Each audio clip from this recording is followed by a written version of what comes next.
Hi guys, I hope you can all hear me. Let me know if you can hear me, and we'll make a official start soon. I don't even know how many people have joined us. Let's have a look.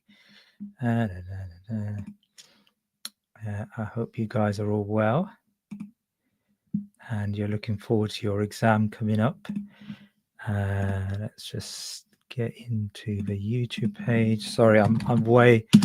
I was just at Nando's. So I've just come home, so I'm trying to scrabble together my slides. So excuse me for a second. Yep, okay.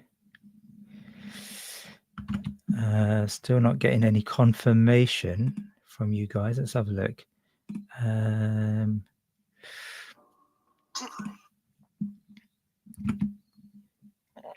Right, okay. Brilliant, excellent. Tolu has confirmed that there is life watching me. So we've got 60 viewers. That's good. That's good. All right, excellent. So yeah, I've got the luxury of going to Nando's while you guys are panicking about your exams. So I'm ready to answer questions that you have. Let me just get my slides together.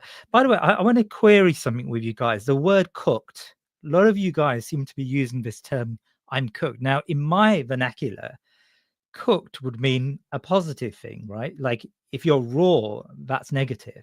But if you're cooked, that's pretty good, right? So, but I get the impression that cooked means something quite bad from your side. What's this? What is this idea of being cooked? Can someone enlighten me of your?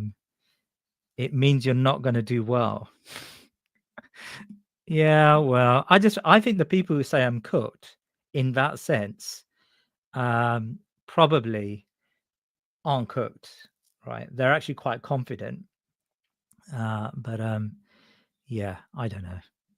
Right, I'm just starting up my PowerPoint, so bear with me. Ellis is cooked. Right.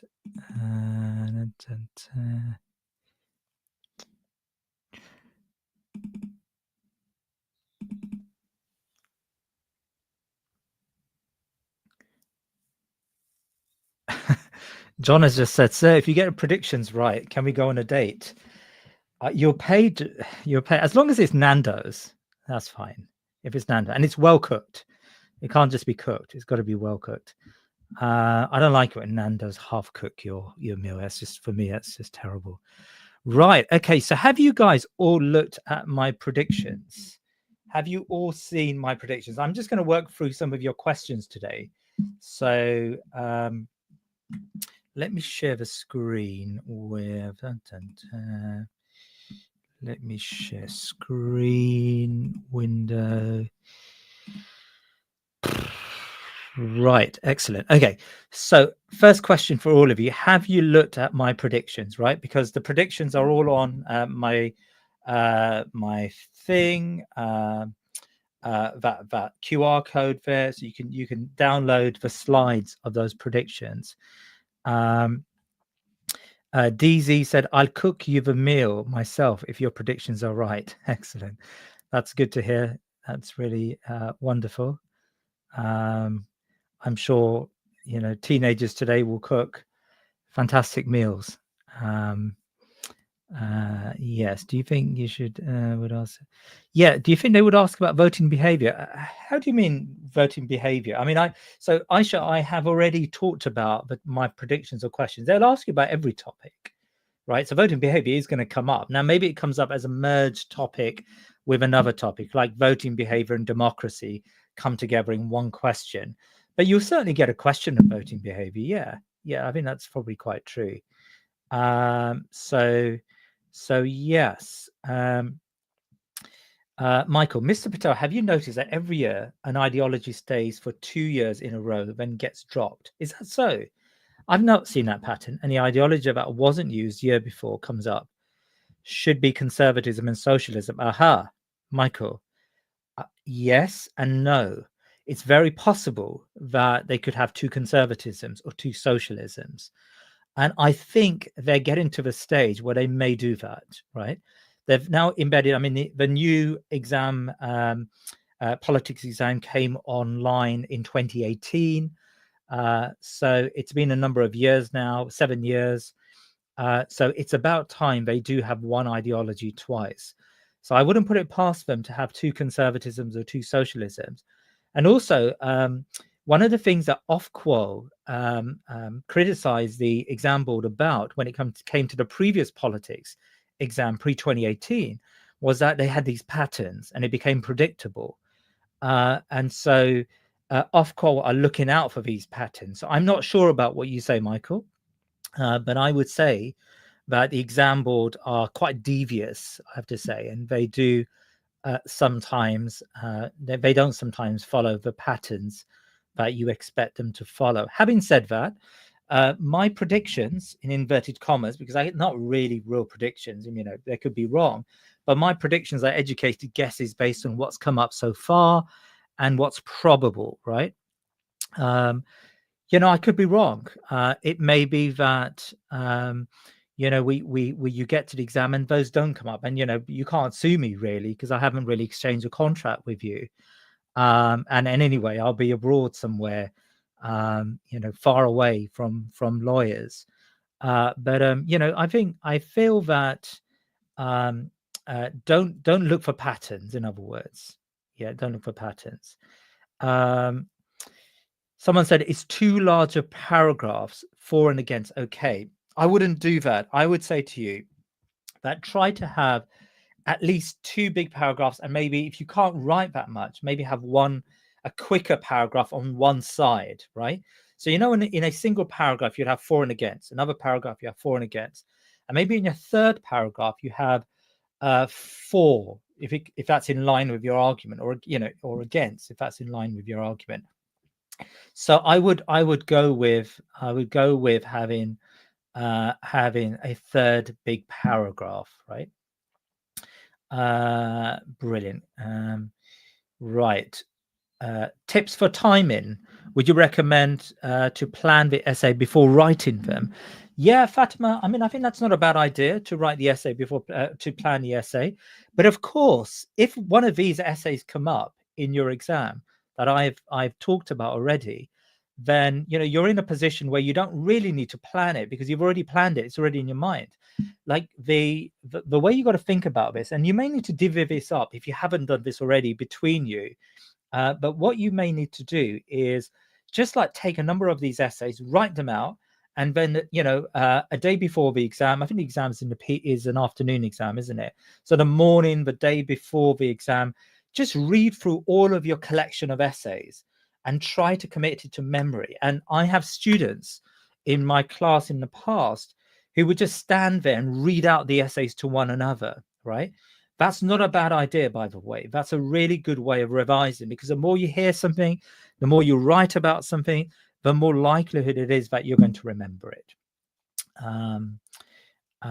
Okay. I don't know what that means, Kevin. I goon to you. You know, it's like being in a foreign land when I speak to you guys, especially since I haven't been teaching in the classroom for a number of years. So, you know, I would imagine even like, you know, students of 4 years ago would think that they're in a alien place when they speak to you guys, because your language changes. You know, we no longer speak the Queen's English in this country. You know, Keir Starmer's right. We're leading separate lives. No, what did he say? We're leading, we're strangers in our own country, said Keir Starmer, you know, echoing Enoch Powell. Yeah, an island of strangers. That's it, Adam. An island of strangers. Oscar, you're cooked for paper one. Hate A-levels. Excellent, Ellis. That's good to hear. I'm not going to do any US predictions.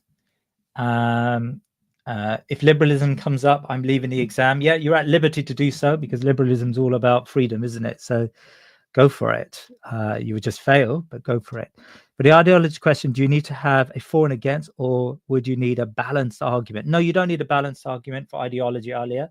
So remember, for ideology, it's not about that. It's about, for example, to what extent are conservatives in agreement on economics, right? So a question like that would require you to think about agreement paragraphs and disagreement paragraphs. So if you had like a couple of agreement paragraphs or one or two disagreement paragraphs, that is probably the best way to structure it.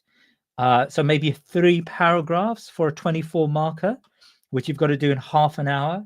So an introduction which sets out whether they agree or disagree. 3 paragraphs, some agreements, maybe an agreement paragraph and 2 disagreements, or 2 agreements paragraph and 1 disagreement paragraph. I think that would be a good way to structure. I know there are other ways to structure ideologies, but I probably would probably do that, right? Do you need an introduction for a source question? Yes, you do. So you do watch my source tutorial on YouTube, but you do need a source question looks the same as a normal question.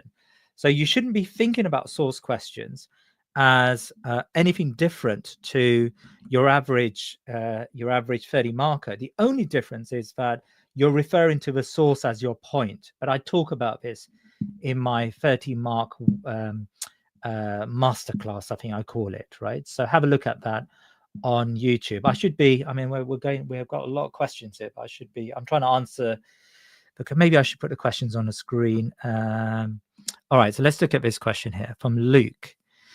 For an essay on collective versus individual rights, should you do a paragraph arguing for and against collective rights or protected, then another paragraph on individual rights being protected?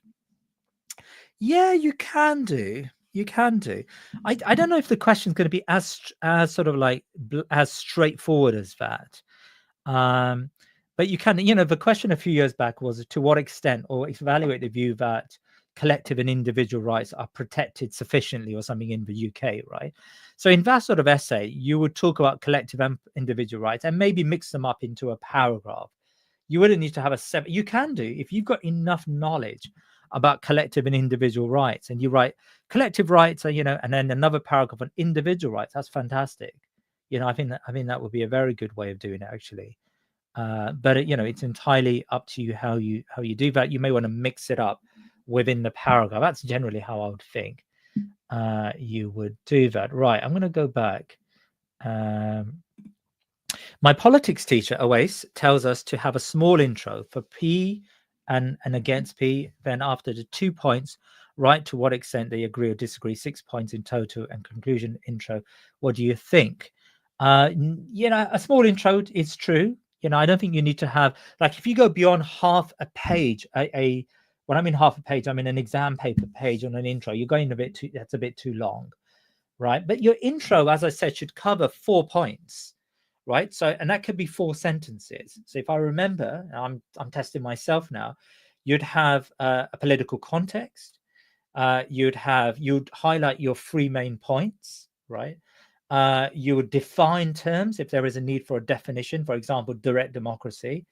And you would crucially have a judgment. You would say whether you agree or you disagree that democracy is in crisis, that the Conservative Party have departed from their past, right?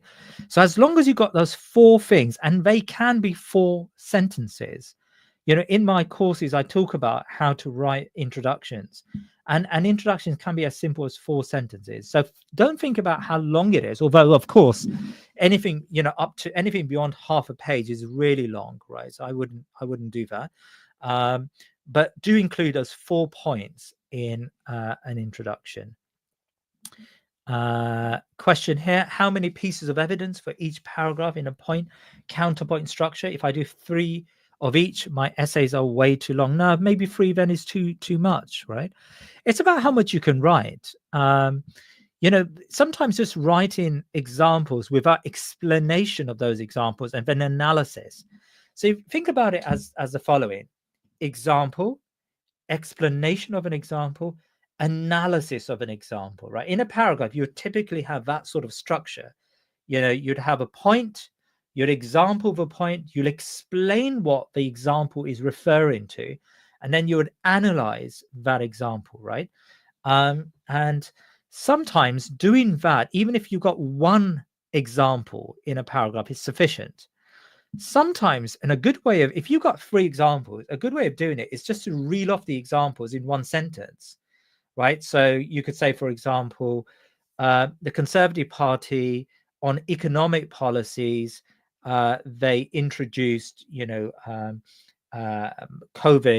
a COVID recovery scheme. They did, they introduced, an eat out to help out. What a day! What great days they were. They and they gave compensation to people outside of work who weren't able to work, right? That could be one sentence, and then you go on to explaining the significance of that and the analysis of it. You explain what that means in your analysis. So there you've bunched up examples into one sentence, right? That's quite good, because an examiner would say, okay, this person knows the politics. But again, you're not then spending an entire paragraph just trying to explain 3 separate examples. I hope that makes sense. Yeah, so I would probably do that. Right, do you talk about major party strands for questions on whether major parties agree more than they disagree on policies?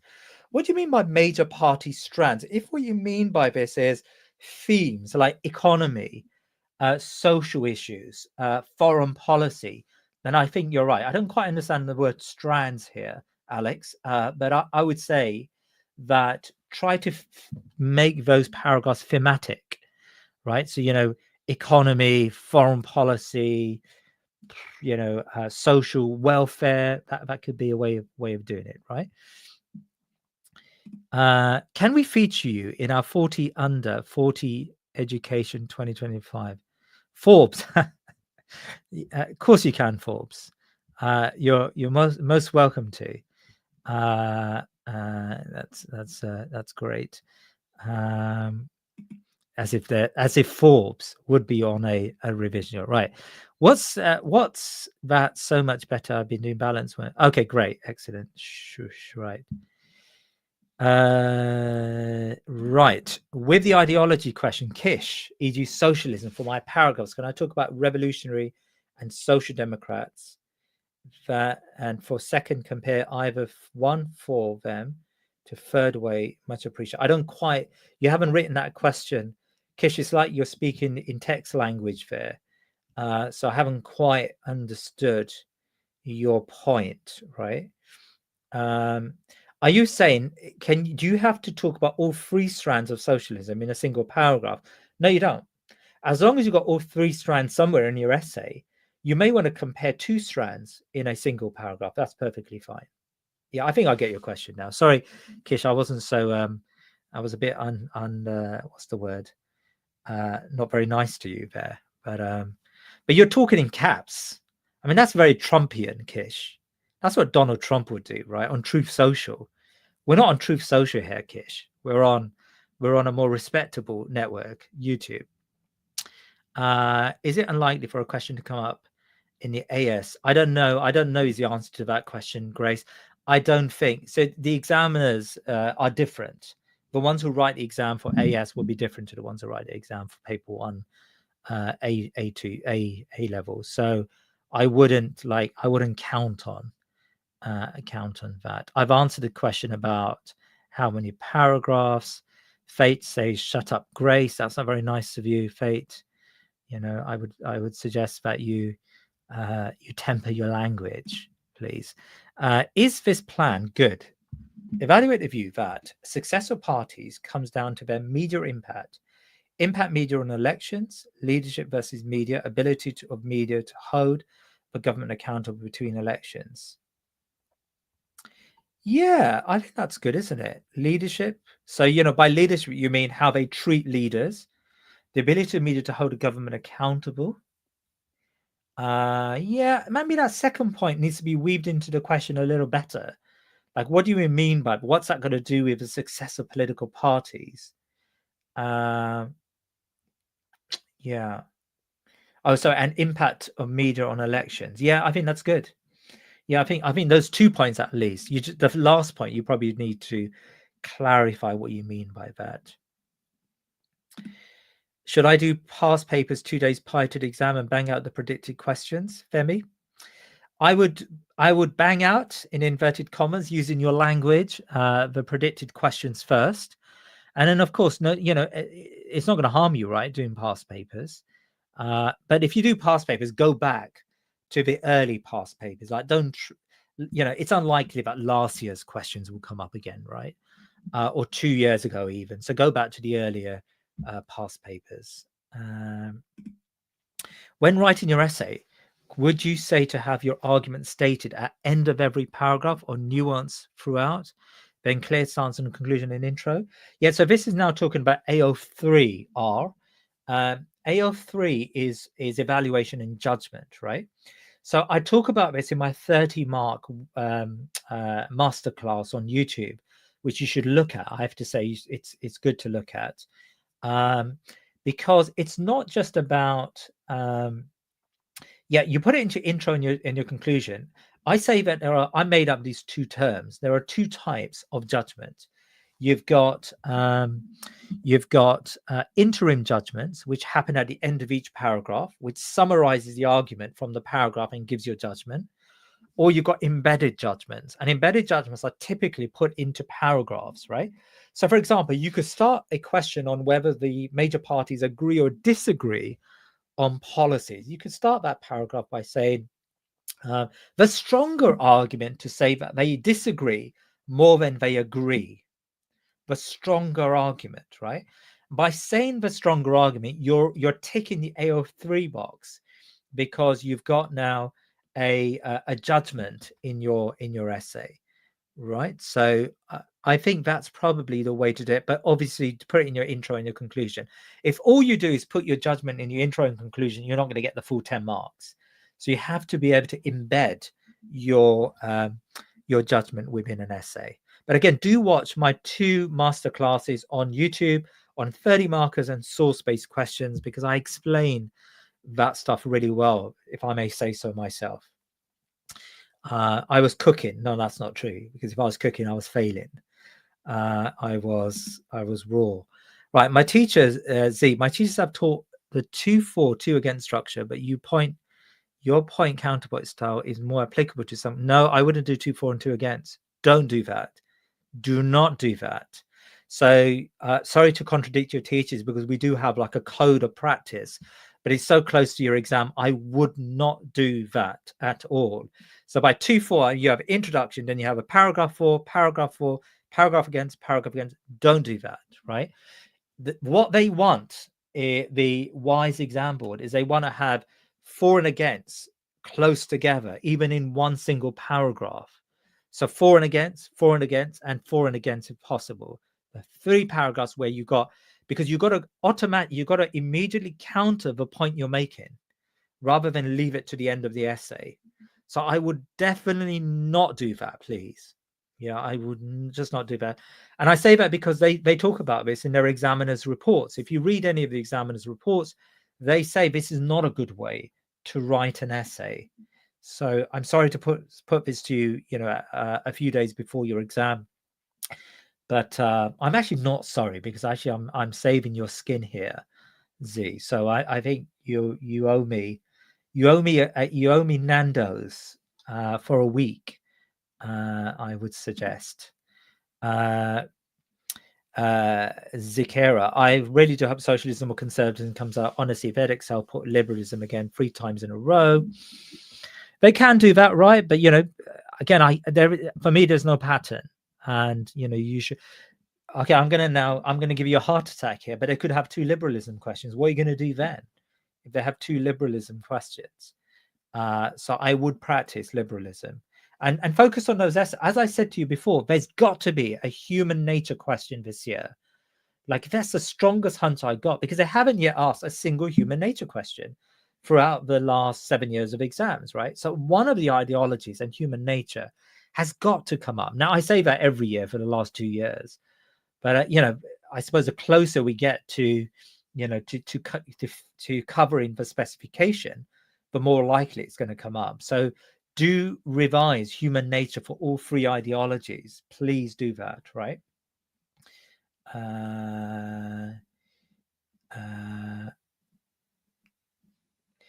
Yep. Official T is asked, are we going to save this live? So yeah, you can watch it later. That's not a problem. That's good. But I mean, I think a more important live is probably the last live I did.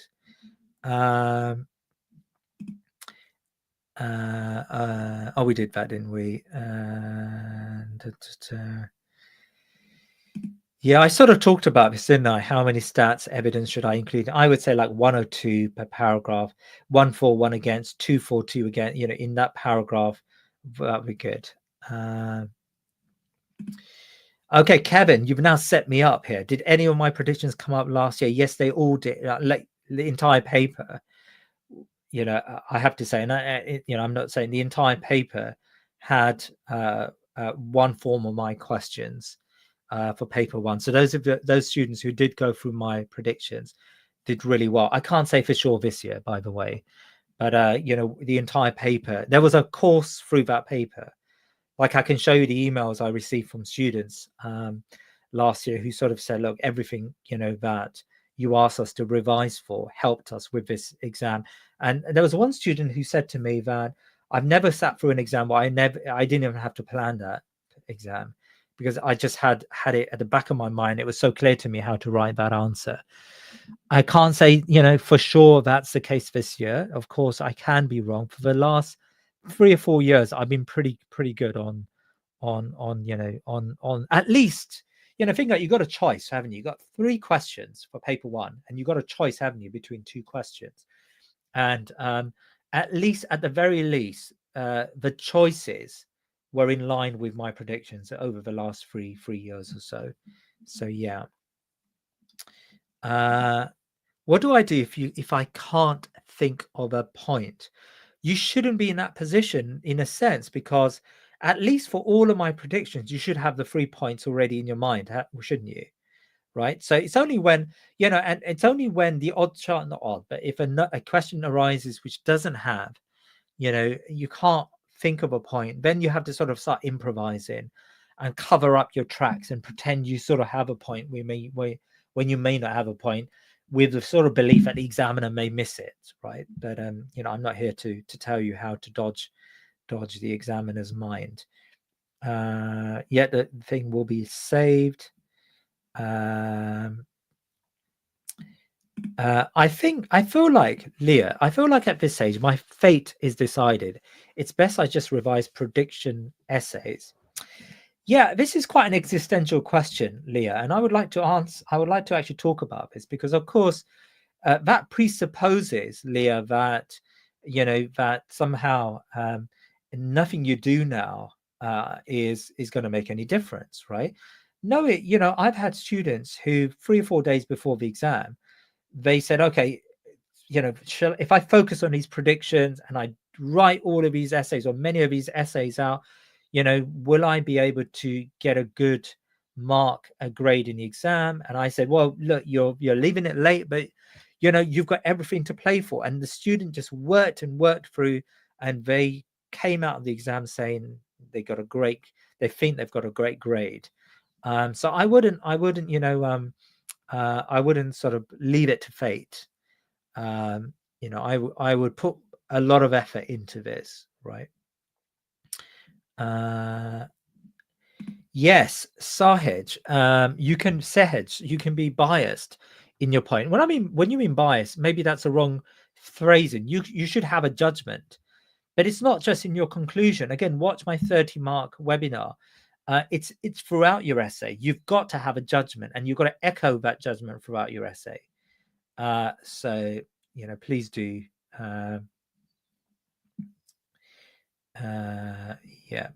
Yeah, Alia's point is wise. Revise more than my predictions, of course. Great.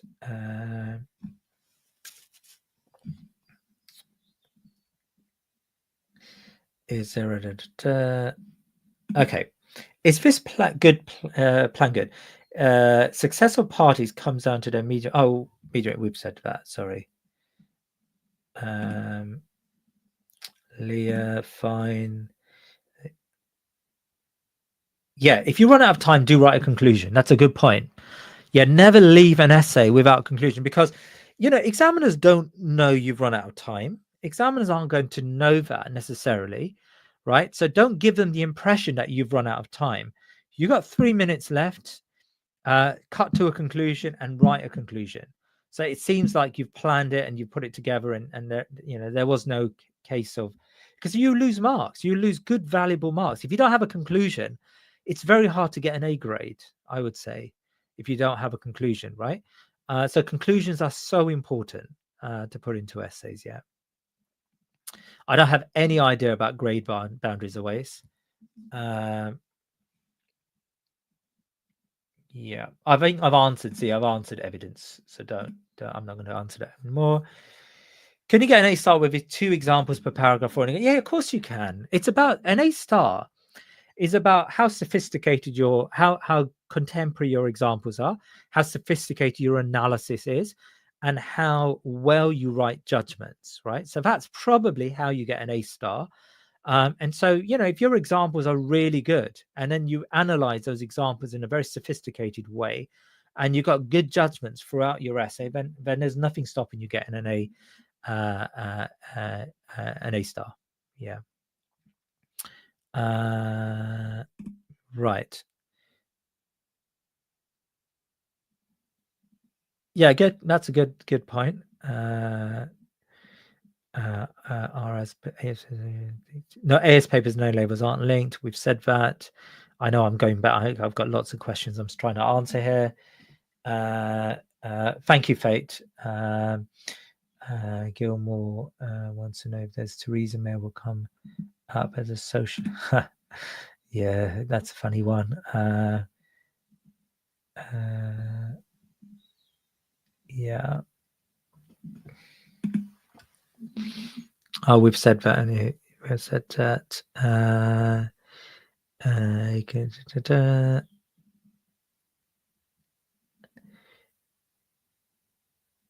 Okay, sorry, I'm going through. I've answered some of these questions, haven't I? Shema, what are some examples of pieces of evidence we can use in multiple essays?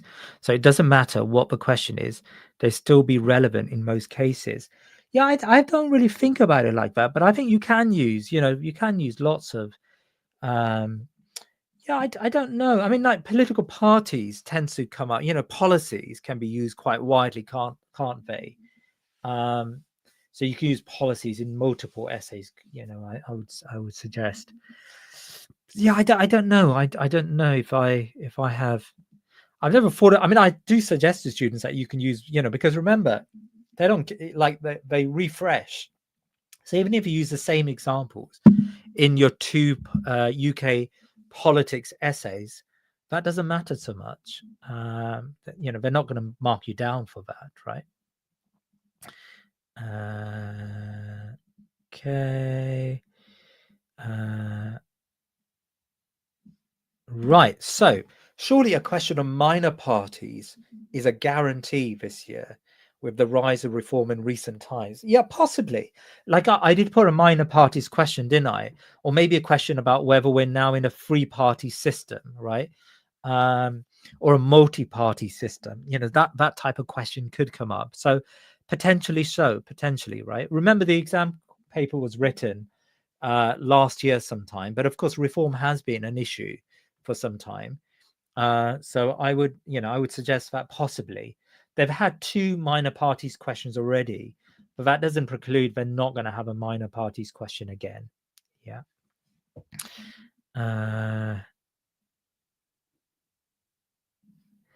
Yeah, it can. Mia, any question can come up again. What I've noticed, if there is a pattern, what I've noticed with ideologies is that the exam board tend to not repeat questions. Like I haven't really seen repeats of questions in ideologies, I think they're trying to get through all of the different parts of ideologies before they start repeating. So as I said, human nature is probably quite an important question.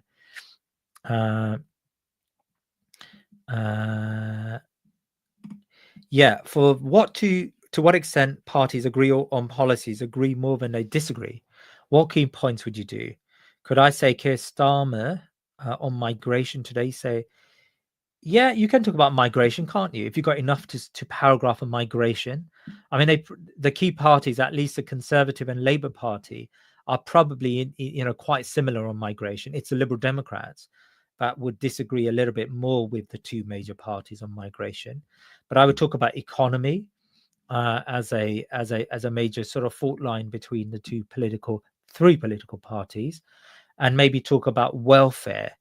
The Liberal Democrats, for example, have been against the welfare cuts. Even the Conservatives were against the winter fuel allowance cuts for pensioners because for political reasons. So I could, you could possibly talk about those, couldn't you? Yeah, foreign policy is probably not a bad thing. The way the two big parties, are very pro-Trump at the moment, whereas the Liberal Democrats are quite anti-Trump, right? So that could be quite good.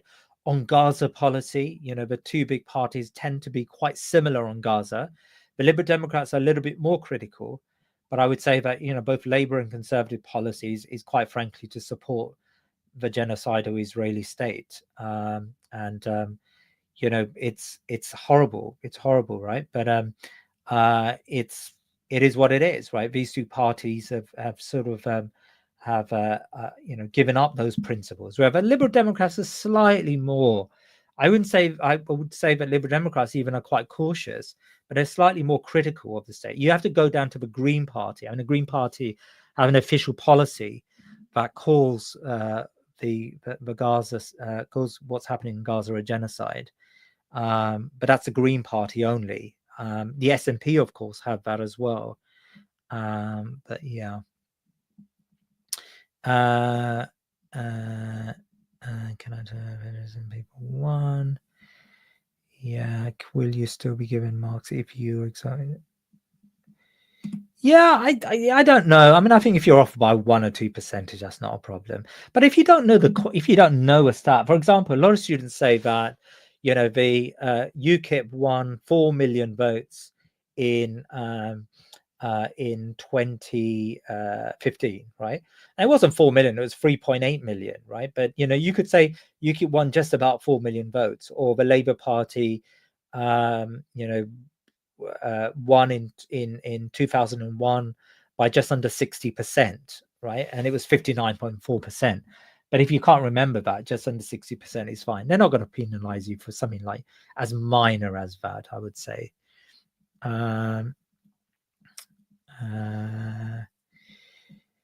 Yeah, I haven't actually looked at the AS paper. I don't know what came up in the AS paper, but I wouldn't say that at all. As I said, there are different examiners for both AS and AE2. It's a different set of people who write those exams. I will be doing for paper 2. So after your paper 1, I will be doing a paper 2 prediction. And also I will be doing I will also be doing a revision day for paper 2. You can go on my website and if you want to access a whole day of paper 2 on a Thursday next week. No, it's the week after, and during half term I'll be doing a revision day, so you're welcome to attend that revision day. But anyway, I will be talking about my paper 2 predictions as well on here after the paper 1 exam. Is there an economics? Is what's his name, Dahl? Is he doing an economics? What's that guy's name again? Is he doing an economics live stream? That guy's a legend. I mean, I'm but a drop in an ocean in compared to economics Dahl. What's his name? Eco Dahl, or whatever his name is.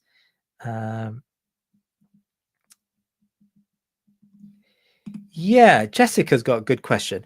How would you plan this essay? Evaluate the view that the outcomes of general elections are mostly decided by political party policies. Right, I say normally with voting behavior, and it's not necessarily that some teachers don't like this, but I normally suggest that for voting behavior, do it by elections. So do 97, one before 97, say 79, and one after 97, say 2019 or 2024. So I would then say, party policies did have an impact, party policies didn't have an impact, right? And other factors in those elections, and it wasn't down to party policies, right? The only thing about doing it that way, where you separate out in terms of election years, is that you've got to have some cross-pollination between those paragraphs. So in, say, paragraph 2, you've got to say, unlike 97 or similar to 97. So you're comparing 79, for example, with 97, right? So as long as you do that, I would always say, so, for example, I would have a paragraph on policies in 97, and then a paragraph to say, actually, there were more important factors than policies in 97. In 24, I'd do a paragraph on policies and then say, actually, there were more important factors. 79, factors of policies, and actually, there were more important factors. And I would obviously have a judgment to say those more important factors were generally more important, or the factors of policies were more important. And I would always connect those paragraphs together by cross-pollinating, by saying, unlike 97, 79 was, and then I would talk about the 79 circumstance, right?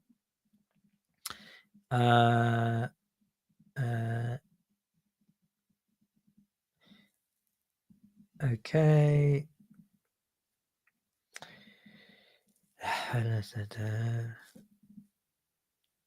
Yeah. Okay.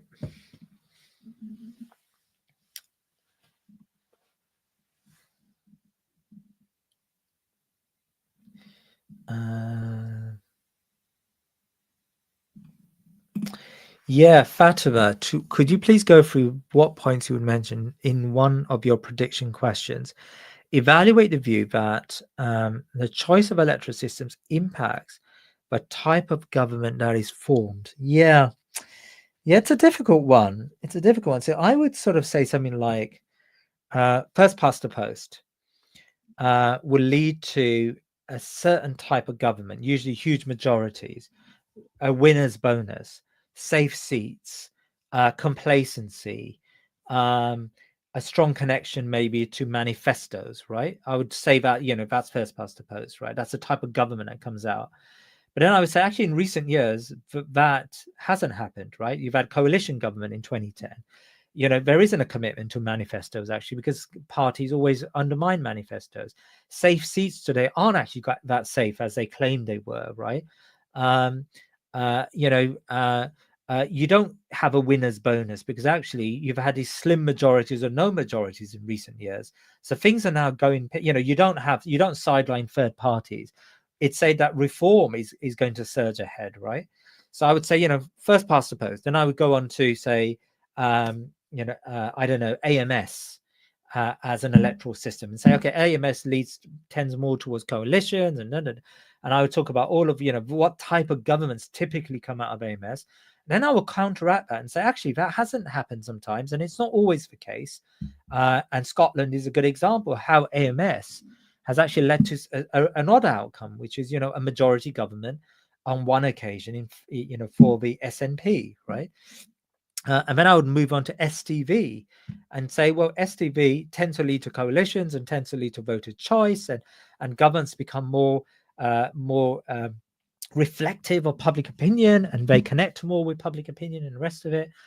And then you could sort of say, well, fine, but in Northern Ireland, that has worked to an extent, but it's also led to parties not being able to get together, and for a long time, Parliament was not in operation, and and it's led to less. It's meant to create sort of more a consensual type of politics, but it hasn't done that, right? So I would tackle it by systems, and then say, this is what type of government, but actually, this type of government doesn't seem to have come about. Do you see, Fatima? I hope that helps you.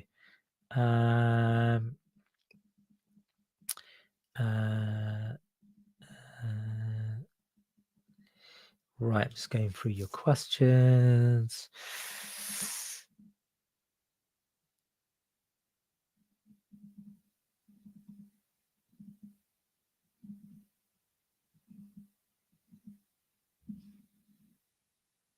Yeah, when people say these sorts of things, do you think they'll give us a democracy question? Well, of course they would.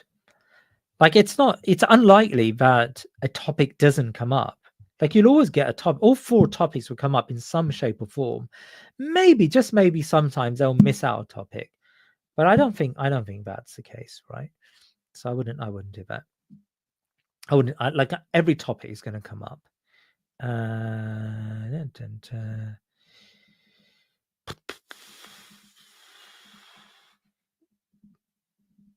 Yeah, ideologies can previous society, human nature, and economy. Yeah, fine.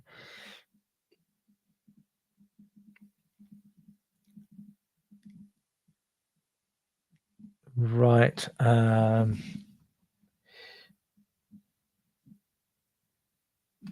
Yeah, actually, you know what? This is quite good. So, yeah, okay. I'm gonna now eat my hat a little bit because I haven't talked about extending the franchise. It can come up, I suppose, right? You won't get a question, of course, on the history, the suffragettes, and all of that stuff. That's never going to come up in an exam, right? But could you get a question about extending the franchise? And what does that mean? Now it's a tricky one because extending the franchise, it would probably be a source question if it did come up, I would suggest, right? So it'd be votes for 16-year-olds, votes for prisoners, maybe, and votes for European Union citizens, right? Because European Union citizens can't vote in general elections. So you'd probably get something like, you probably talk about these 3 points. 16-year-olds get the vote. What else? Am I missing anything else? I mean, 16-year-olds, yeah, votes for EU citizens, which they used to have before Brexit, and votes for prisoners. Prisoners don't get the vote at the moment, despite the ECHR judgment. So I would probably cover those 3 areas. But you're right, unknown tree. You're right to suggest that there could be a franchise question, maybe like, votes for 16. I still feel it's a harder question to ask. Like, could you get a single question on extending the franchise for 16 or 17-year-olds? I don't know. Ayodele's got a good point here. Maybe talk about compulsory voting. Yeah. As an, I don't know if that's extending the franchise, actually. No, I wouldn't say that is. That's more sort of like the mechanics of elections. Yeah, I mean, that's how I would put it.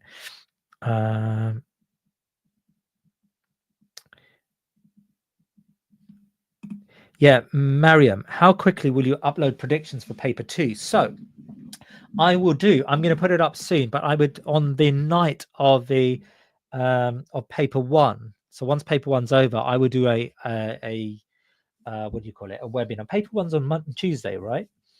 So I would do a webinar, hopefully that night. I'm going to be abroad, by the way. So, I'll be doing this sort of from an unknown location. But yeah, I may do that. Aidan, please don't do that. Yeah, idealists can previous society and Mia's asked this question a few times. Can previous society, human nature, and economy and state come up again if it's already been? Yeah, it can come up. Surely it can come up. I'm really sorry, but I'm not doing AQA this year. I just haven't had time to look through the AQA papers. I'm going to be doing paper 2, but not US politics. Yeah.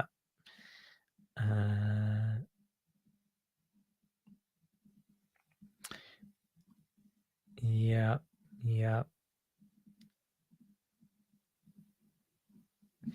Yeah, I will try to do global predictions. Let me try my best to do that.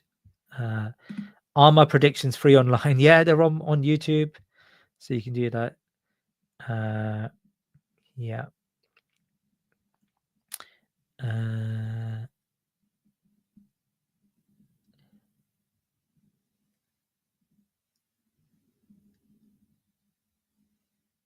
Yeah, okay. So I'm just trying to work through these. There's a lot of repeat questions here. A lot of people asking silly things. How to make your announcement example. Okay, analysis. Can you watch my my 30 marker on YouTube? And I talk a lot about analysis, right? So I wouldn't go for it here, but I do a lot on analysis. So I spend actually most of that tutorial looking at analysis.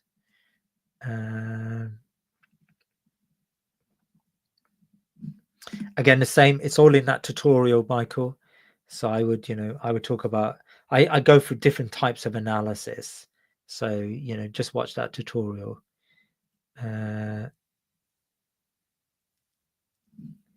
Yeah.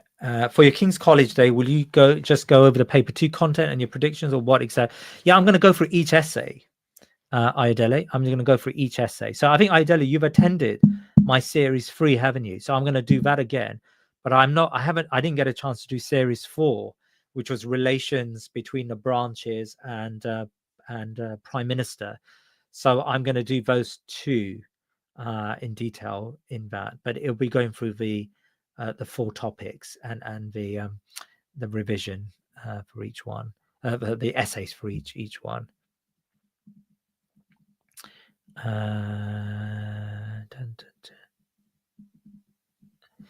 No, we don't need paper 2 knowledge for paper 1, Kevin. By the way, I'm no longer going to go to King's College. It's all going to be online. But that's on Thursday week. So not Thursday coming, the Thursday after that, during half term.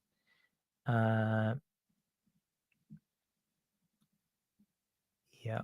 You're going to have to go back to my earlier answer to this question, Verdini. I talk about how to structure it, but also there's a webinar, a tutorial on my page, which goes through 24 markers.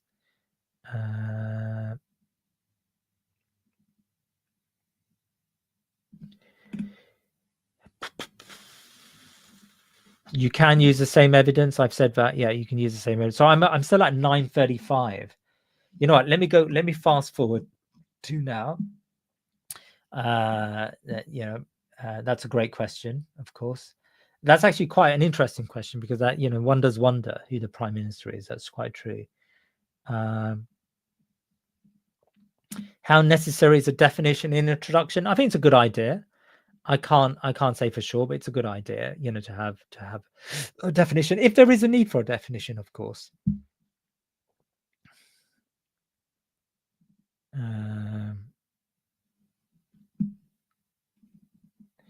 Yeah, I'm just working through some of your questions. Yeah, it doesn't matter how you start, whether it's a weaker point or stronger point. I normally start with the stronger point. I know there are some teachers who are quite fanatical about starting with a weaker point. Fine, do that, right? But I normally start with a stronger point. It just makes more logical sense to me. But that's probably the way my brain works, and I think people's brain work differently. Yeah, you don't have to use old historical stuff at all, right? In fact, I never teach it. Sorry to say, because it's not necessary for an essay. How would you plan this question? Election campaigns are decisive in determining the outcome of elections. So again, like with all of these questions, I do it by, as I said, by elections. So 2024, 97, 79. And I would have the first part of the paragraph say, yes, they were decisive election campaigns. And then the latter part of the paragraph saying, no, they weren't decisive, right? And there are other factors. So I would compare, election campaigns with other factors, and then say whether those other factors were more important, right? And it's usually not, you can almost like have a big theme, and the big theme could be that often it's really not because of the strength of the party that wins it. It's because of the weakness of the party that loses it. So that can be your big theme. You can say it always comes down to that. In 79, it came down to that. In 97, it came down to that. In 24, it came down to that as well. It's very rare, in other words, that a broken, divided opposition party wins the general election, right? So maybe you can put it down to that one big factor as your main reason why elections are won or lost, and then you can compare it with election campaigns.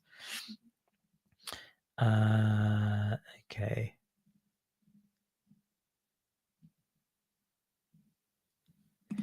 Yeah, what examples are there about Lib Dems disagreeing with Labour and Conservatives over welfare and public spending? Well, the Liberal Democrats are far more in line with not cutting welfare benefits, like the two-child child benefit or the winter fuel allowance. The Lib Dems have been quite critical of that, right? So in a sense, the Liberal Democrats are trying to pick up some of that area that has been lost by Labour's sort of more rightward turn. So yeah, I would probably say that. And of course, disability benefits are quite big for Liberal Democrats, and they feel that the government is not putting enough into, so for example, care in the community and disability benefits.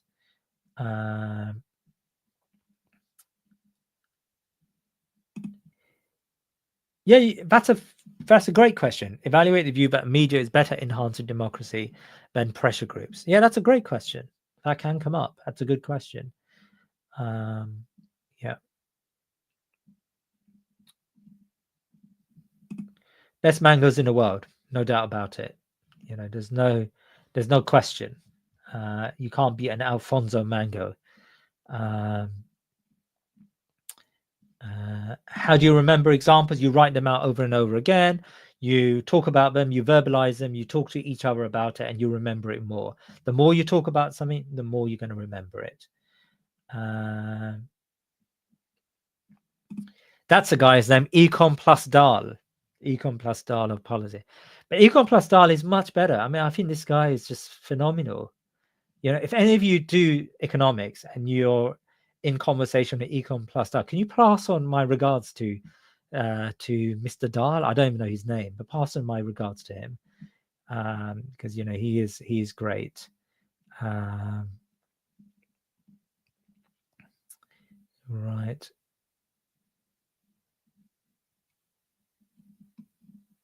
Econ plus Dahl, exactly. Everyone's talking about Econ plus Dahl. So I'm just catching up with your comments now.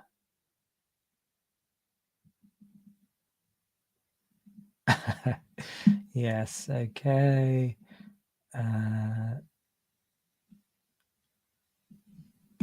Yeah, it does work, but I haven't been sending out my weekly newsletters on a weekly basis, I'm afraid. I just haven't had time this year to do a lot of. I'm not doing very much this year. What does it mean to be based? Like, explain the based idea, please, to me. Yeah. Yeah, they're on my. Just go to my YouTube page and YouTube site page, and you'll find it there. A-Level Politics, and you'll find it there. Is Thatcherism likely to come up? It can come up. Yeah, why not? To what extent is a modern Conservative Party a Thatcherite party? Remember last year there was a question that are the major parties, like, have they departed from their historical roots? So it can still come up. I put it into one of my predictions, but I didn't say it was a core prediction. It's more likely that policies between parties would come up, I would say, or minor parties even. Yeah. Yeah.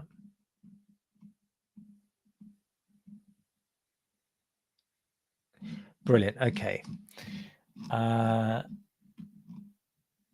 Yeah. Okay. So, I mean, one of the things that I would say about oh, sorry. Is there someone here from last year? PewDiePie. You got an A star thanks to my essay plans and your teachers. Thank you. Yes, that's really good. That's good.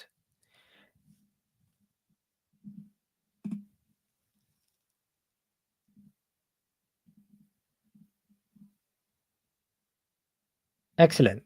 Yeah, good. Yeah, I'm glad that you come back. You come back to see us.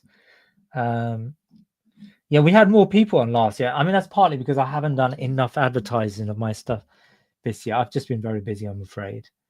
How long should you spend on the ideologies question? 30 minutes. Spend 30 minutes on the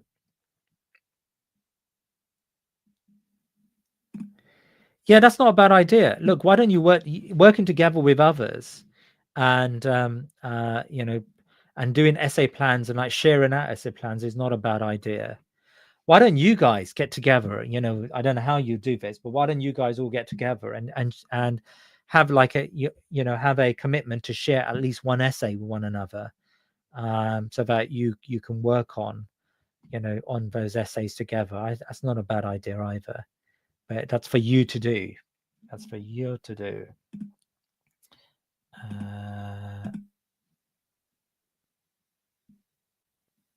Yeah, you love politics. That's good to hear.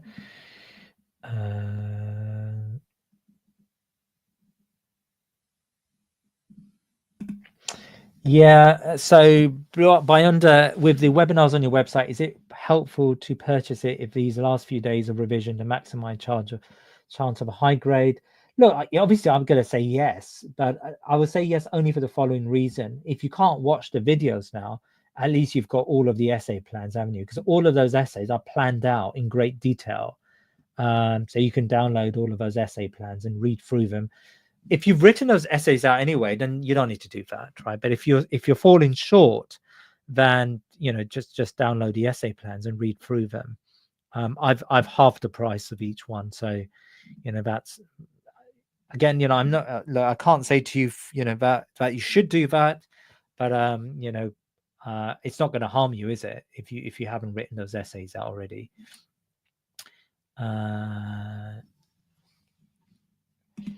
Yeah, I always get this question. If you're low on time, would you recommend, like, it's better to finish 3 paragraphs and never skip a conclusion? No. So yeah, if it's really that start the choice, I mean, I would try to do a third paragraph, a short third paragraph, and a conclusion. That's my advice to you. Yeah, I think for ideologies, probably 3 paragraphs and on top of that, an intro and a conclusion would be sufficient. Yeah, I've answered this question already about franchise. Yeah, it was a whole chicken. I shared it with someone, but it was an entire chicken with 4 sides. Yeah, it was actually quite good. It was hot, with like, I don't know, peas, chips, what else? Garlic bread, and rice as the 4 sides. Thank you for asking, Kevin.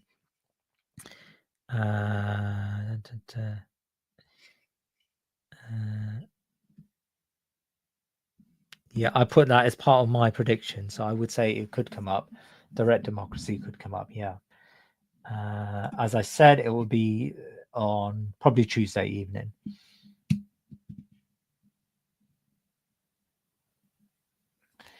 Right, excellent. Leah's taking me to the last point. So we've done an hour, and I think we've run out of questions, haven't we? So let's stop here. So my advice to you is write out your essays, write essay plans, go through all of my predictions first, go through past papers if you want. You know, for those of you who've got my my book, I've got some essay plans in here. Work through those essay plans. You know, download those essay plans from my website. Just do as many essays as possible between now and your exam, and you will be fine, right? You'll be fine. So I wouldn't, you know, like, don't give up and don't stress out. You know, you have got a few more days left, and you've got to use all of these days productively. And you'll be surprised if you do that. If you work through those questions, you'll be surprised how well you will approach exam. And do tell me after your exam how it went and what questions came up. You know, it'd be wonderful to hear from you. But good luck to you. I'm sure you're going to do very well. And, you know, I wish you all the best. And I will hopefully see you for paper 2, right? So good luck to you all. I'm going to call it a day. See you later. Bye. Bye, everyone.